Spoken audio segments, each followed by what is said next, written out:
Hello everyone, and welcome to my Myanmar Echoes of History. Today, we journey back in time to one of Southeast Asia's most breathtaking archaeological wonders, Bagan, the ancient heart of Myanmar civilization. Bagan is located in the central dry zone of Myanmar, right along the eastern bank of the Irrawaddy River. From a distance, the landscape appears almost unreal. Thousands of temples, pagodas, and monasteries scattered across a vast plain, glowing in the golden light of sunrise and sunset. Once the capital of the powerful Pagan Kingdom, this sacred city was the political, cultural, and religious center of Myanmar for over 2 centuries. Today, Bagan stands as a powerful symbol of Myanmar's identity, faith, and artistic legacy. Bagan's history dates back to around the 9th century, when it began as a small fortified settlement. But its true rise began in 1044 AD, when a visionary king named Irrawaddy ascended the throne. King Irrawaddy is celebrated as the founder of the first unified Myanmar kingdom. He introduced Theravada Buddhism as the state religion, a decision that would shape Myanmar's spiritual foundation for 1,000 years and counting. Under his rule and that of his successors, Bagan blossomed from a small town into a powerful empire, controlling much of present-day Myanmar and influencing neighboring regions. Between the 11th and 13th centuries, Bagan experienced its golden age of temple construction.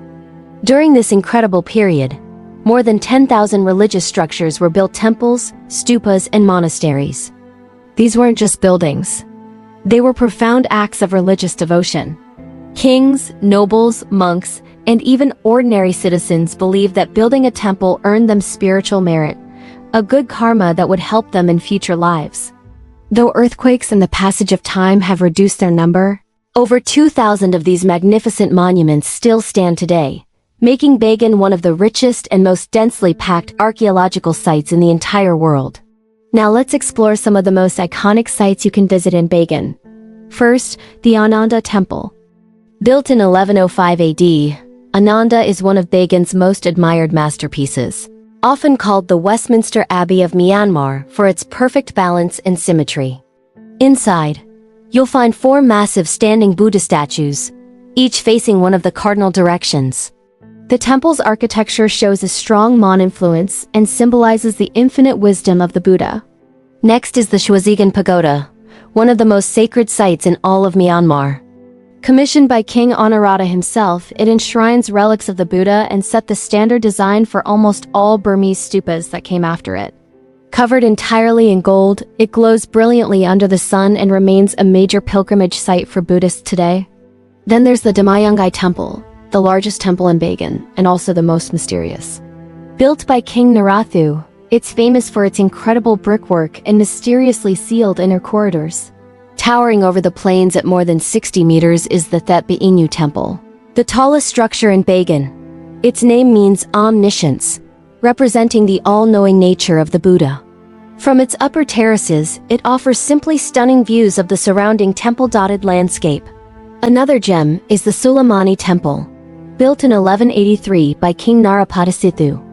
Sulamani is considered one of the finest examples of late Bagan architecture. It is famous for its elegant proportions and beautifully preserved wall paintings that show scenes from the life of the Buddha. It was once a center for religious learning and meditation, and its artistic detail truly reflects the height of Bagan's cultural sophistication. The Godapalan Temple is one of the tallest and most imposing structures in Bagan, built in the late 12th century. It symbolizes a king's act of repentance and devotion. Although it was damaged by earthquakes over the centuries, it has been carefully restored and remains an impressive example of Bagan's architectural strength and deep spiritual purpose. Don't miss the Thilaminlo Temple, built in 1218 by King Thilaminlo. It's known for its beautiful red brick exterior and fine plaster carvings. The name Thilaminlo actually comes from a royal umbrella that supposedly leaned towards the prince who was chosen to be the next heir to the throne.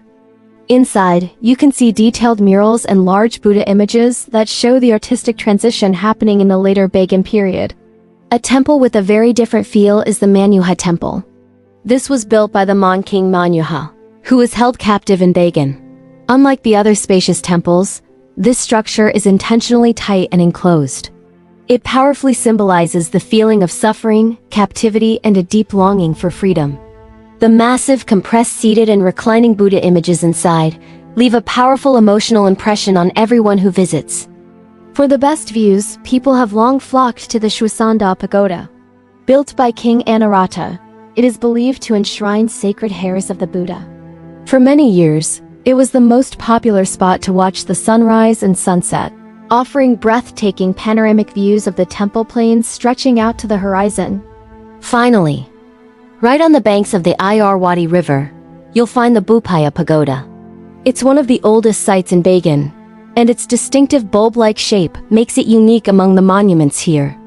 It's an incredibly peaceful spot, especially at sunset, where you can watch boats drift lazily along the river as the sky turns to gold. So, why do all these temples matter so much? Because each one tells a different part of the story.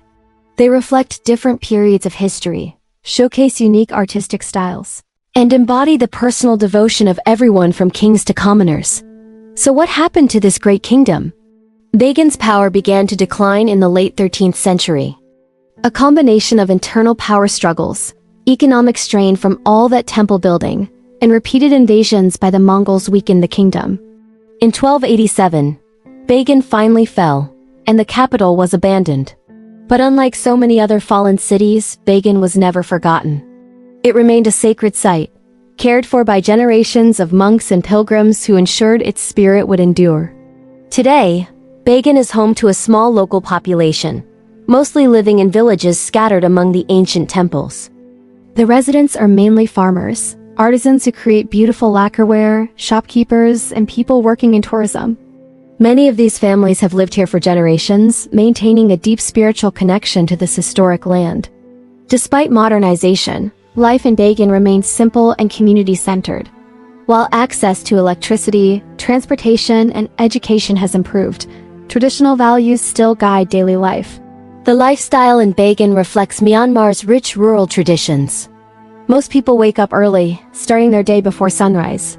Farming is a common way of life, with crops like sesame, beans, and groundnuts dotting the fields. The local markets are lively social hubs where people trade goods and catch up on the latest news. Religion plays a central role in everything. Morning offerings to monks, frequent temple visits, and vibrant seasonal festivals are all deeply rooted customs. Naturally, Bagan is now one of Myanmar's top tourist destinations. Visitors come from all over the world to witness those legendary sunrises and sunsets over the temples. Many take hot air balloon rides for a truly unforgettable view from above the ancient city. Tourism has brought much-needed economic opportunities, but it also presents challenges in preserving these fragile monuments. But Bagan is so much more than just an archaeological site. It is a living, breathing spiritual landscape. Festivals like the famous Ananda Pagoda Festival bring the past and present together in a vibrant, joyous celebration. Bagan truly represents the soul of Myanmar, a story of faith, resilience, and artistic brilliance carved in brick and stone. As the sun sets over the temple plains, casting long shadows from 1,000 pagodas, Bagan reminds us that history is not just something we study. It is something we feel. Each pagoda tells a story of devotion. Each brick carries the echo of a civilization that shaped a nation. Bagan stands timeless, forever whispering stories of kings, monks, and everyday people whose incredible faith built an empire that still inspires the world. Thanks for watching. Don't forget to like, subscribe, and hit that notification bell for more historical videos. We'll see you in the next episode.